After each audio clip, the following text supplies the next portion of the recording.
Today's guest is a superstar athlete, widely regarded as one of the best ever to play the physically demanding, intellectually challenging game of tennis, John McEnroe. During his years touring the globe on the pro circuit, John developed a passion for art. So today we're in Manhattan on Green Street in Soho, where he owns an art gallery, here in the middle of one of the world's most important art districts, and in an area teeming with outstanding restaurants, including the Rialto, a favorite of John's, and they're going to be preparing our food today. So join me for a private lunch at the John McEnroe Gallery with the intensely competitive, frankly outspoken, very funny father of five, John McEnroe, one of the greatest ever to pick up a tennis racket. I wonder how he is with a fork.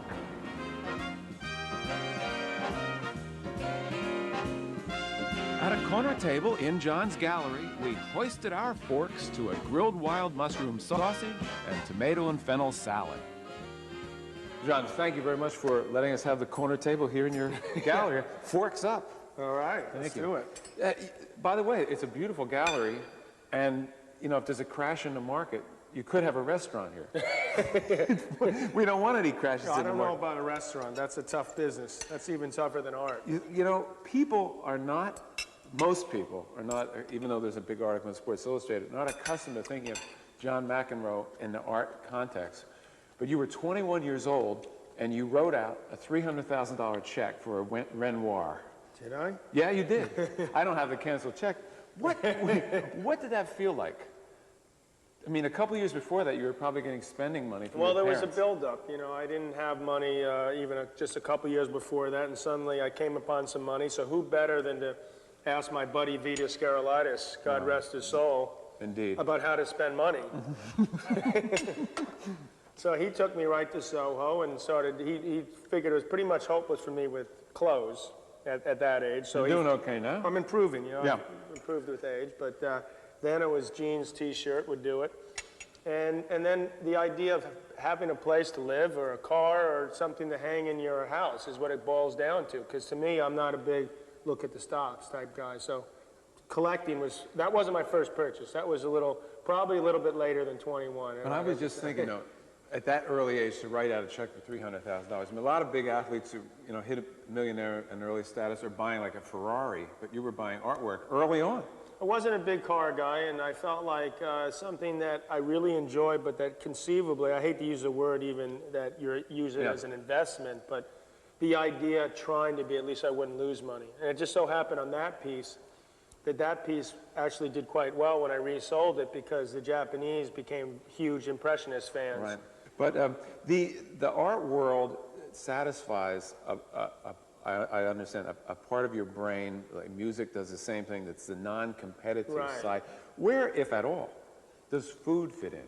Are you, if at all? Well, we talked off camera, and I think both of us are a bit hypoglycemic, so if I don't have my food every couple hours, I pretty much freak out. Yeah, me too. Which is, you know, explains why I got upset on the court all those years. You were just was hungry. Yeah, that makes sense. What sort of shape are you in now?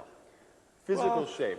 Well, I'd rather not take a close-up of my stomach, but first the tennis, Connie Hawkins said it best, the older I get, the better I used to be. So the tennis is going downhill, and I find it tougher to keep in tip-top shape because I need someone to knock on my door at, say, 9 o'clock, whatever, take the kids to school, and unless I have someone pushing me saying, hey, look, you got to work, I'm charging X amount, I'll just get a little lazy and not do it so much. So I've tried to be in reasonable shape, but the reasonable shape has not put me enough over the top to say dominate even the seniors tour. Were you ever in bad shape in your life? I mean, like, ever wake up in the morning and say, what's going on here? You've always been in reasonably good... I would say so, yeah. As a kid, I played sports constantly. It didn't matter what sport it was, so I was always running around. So I had a bit of a baby fat because I didn't realize till you went to college that dessert was an option. My mom always made me such great desserts, cakes and brownies. What did she make? If your mother could put one on the table right now. Chicken casserole. No, I mean dessert. Oh, dessert.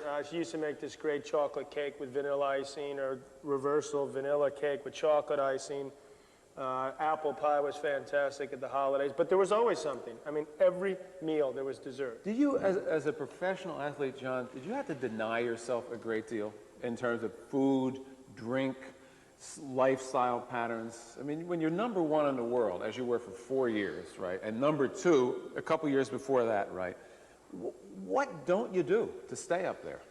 You have to cut around the corners a little bit of everything. You know, you may want another beer at night after you want to let down. You don't do that. You may want to eat something. When you get hungry, you try not to do that.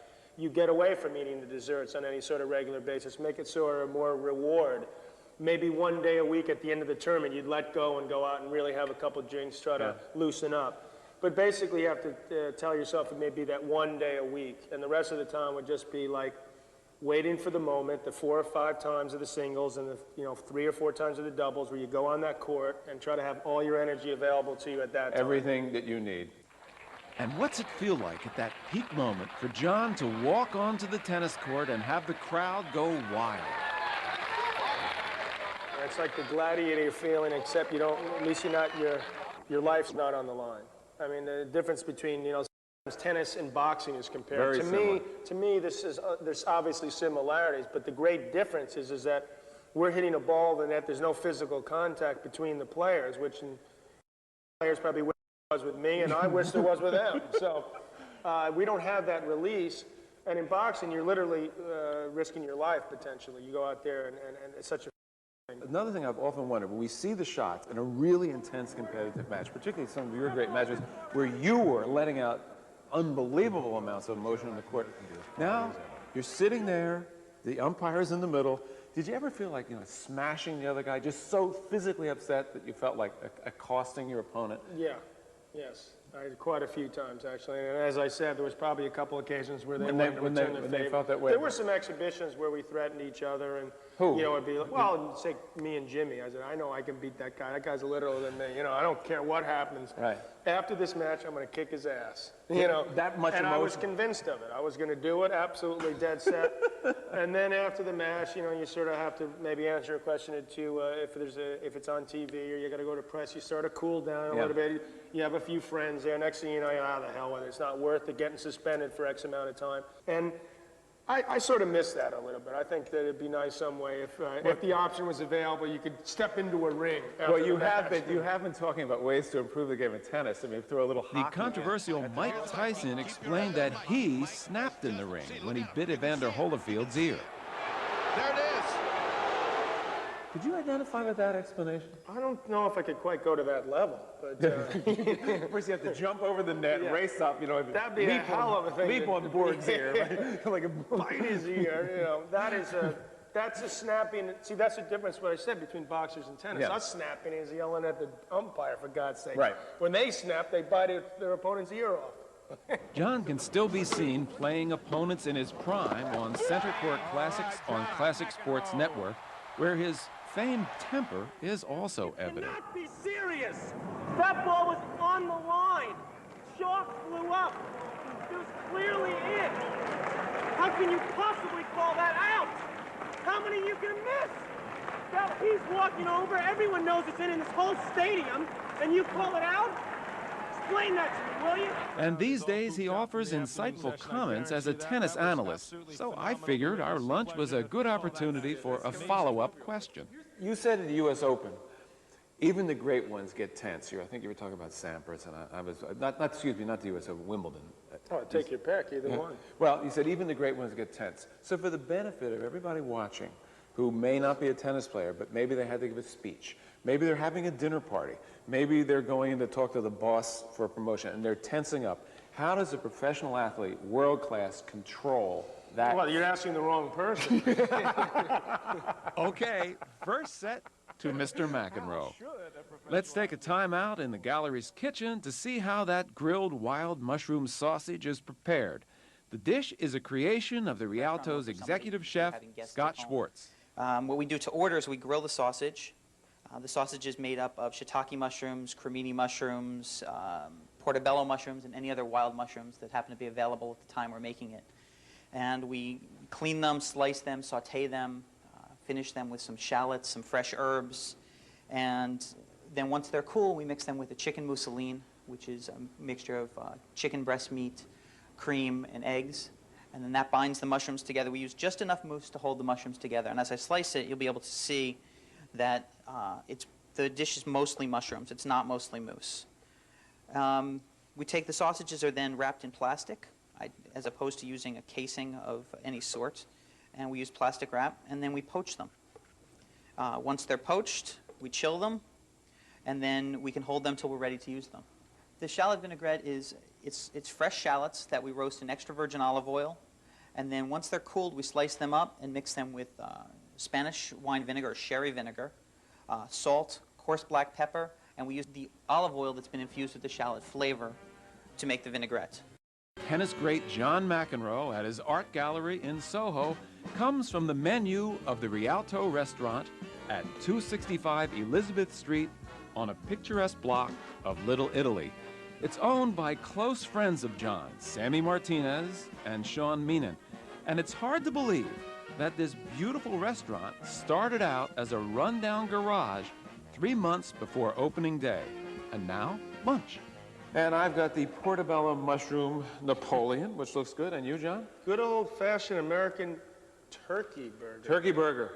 The other evening on the Nouvine tour, I was interviewing your longtime rival, Bjorn Borg, about you, and he said some lovely things.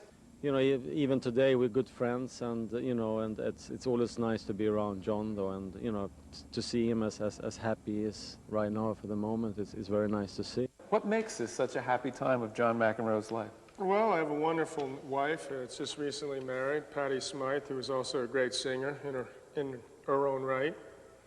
Great mother as well. We have a little baby, 19 months.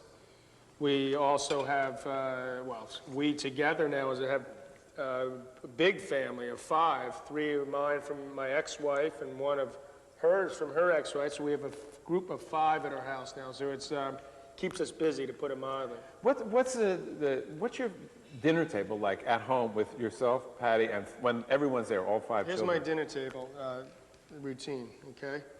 Put your napkin on your lap, please. Yes, sir. Say thank you once in a while when you get your food. Possibly bring your plate into the sink. Is that possible?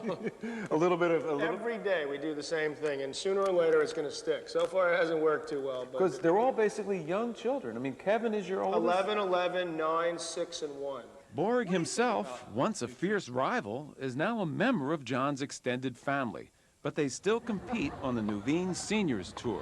He doesn't hit the ball as hard, Bjorn. He doesn't look quite the same. He's got the gray, but I'll tell you, he runs. He covers the court for sure.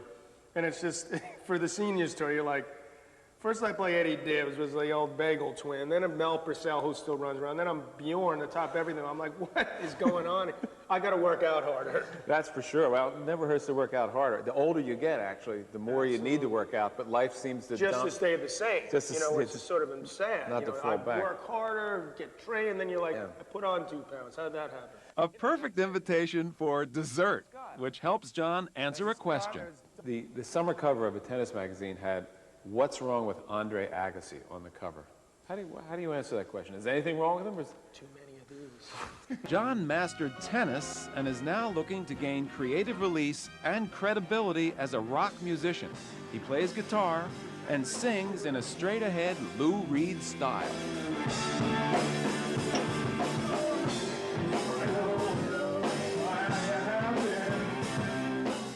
How far do you want to take music? As far as they'll let me take it, which probably won't be all that far, but I find it just like you mentioned earlier in the interview, use the other side of your brain, the less competitive side, the one that says you don't have to be the best at absolutely everything, that you can actually maybe do something because you enjoy it, and it's not about the money, and it's about something that's pleasurable. And there's also something about art and music. It's using the half of your brain that's not, like this. Keep me calm. And John has a few friends in the business who could be helpful. It's like nothing I'm else. looking to get on a stadium tour. I'm trying to have my friends from the Stones or you two throw me a bone, and say, hey, John, you need us to open up for you? So you're that serious about the music? I'm almost that serious to ask. So far I've been afraid to ask, although the littler ones, I am trying to look at some point to get on with some people. That way, it's not like everyone's coming to see you How play. about Bowie, David Bowie? I can see the two of you. Absolutely. Weren't you once playing your guitar in a hotel room and Bowie was upstairs and you didn't know it and he came down to your room? We were staying in the same hotel, and I happened to be working on Suffragette City, which is one of his great songs, Right. early on in my guitar career, so you can imagine it was pretty weak. And I get a knock on the door, and I'm, who the hell is this? I'm trying to learn this song. David Bowie, you know. And he's like, look, John, come up for a drink. You got to promise not to play that tune anymore, okay? Well, you were just learning. I'm driving the at that guy point. nuts. Well, I don't think he'd appreciate it a whole lot more now. What was the dinner table like in the McEnroe household when you were 12 years old? A typical night at dinner at home, 12 years Well, old. you know, my mom was a great cook, or at least so I thought at that time, and she'd give us the old chicken casserole, which was one of my personal favorites. Get the noodles, the vegetables, the chicken. How about the vibe around the table? Conversation? Well, if you saw me around, you'd probably guess that my parents weren't exactly quiet either. You know? They love each other. They're still together after almost 39 years. But there was the old Irish Catholic tempers going around a little bit. So we had our share of, let's say, us raising our voices a little. But that was normal. See, that's why for me, when I go on a court and start sort of questioning calls, people yell. It's like, what's the big deal? This is normal. Or living in New York, I mean, how many times do you get called a jerk a day in the car, for God's sakes, you know? What's at home in your apartment, in your large apartment here in New York? What's in the refrigerator right now? If you open a door, what do you see in there? A couple beers and a couple soft drinks and a lot of lettuce, fruits, vegetables. I always try to start my kids off with fruits before they eat anything else. Really? Got to have some fruit.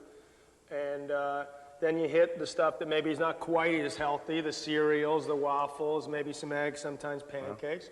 And then I have enough around whether it's, you know, an entire meal we need to cook. But there's loads of stuff. There's a little treats, dessert, popsicles, ice cream, things of that nature. So it's a full refrigerator. All right, how about this? Suppose theoretically I could beam you up and beam you down anywhere in the world. Where would you like to be having dinner tonight? And with whom would you like to be having? Oh, man. You got it. Star Trek style, up and down. I think I'd like to try to bring my wife, Patty, with me, and I think I'd like to go to a place like Prague. You know, a place that I really I've only been there like 1 or 2 days. Supposedly it's the Paris of the Eastern Europe. It was, from what little I saw, absolutely beautiful. Prices are just, you have a whole meal for like $10. Wine's $5 a bottle. And the food's supposed to be really good. So it's not something, you know, obviously I've done the Parises, you know, those lame romantic places. They're not that lame. Yeah, no, I'm kidding. I know. The most beautiful of all, if I was going to go to a place I have been to, would be take Patty to Venice. Let's go 10 years into the future. We come back to the gallery, sit at this table. What do you want to say about life 10 years hence? That I was a good father, that I brought something positive to the sport of tennis even now in the last 10 years, whether it's the commentary part of the seniors tour, if and when I ever get involved with the Davis Cup Olympic situation, playing with younger players, that I can add a positive, that I can find some sort of true niche in the art world, that I can bring my ideas to show as much art as possible, not to keep it in warehouses and have some artificially placed prices that it's about politics. You know, I'm not in this for the money. I'm in this to not lose money. The rest of the time I'd like to show young artists possibly. And the music thing is my own personal favorite. That's where I derive the most sense of enjoyment. And if I can get out there and just be, quote unquote, a musician on some respectable level, that would be my goal there. Well, you know, one of the things that's difficult is I think it's so much of narrow thinking. People sometimes don't want to give you two things.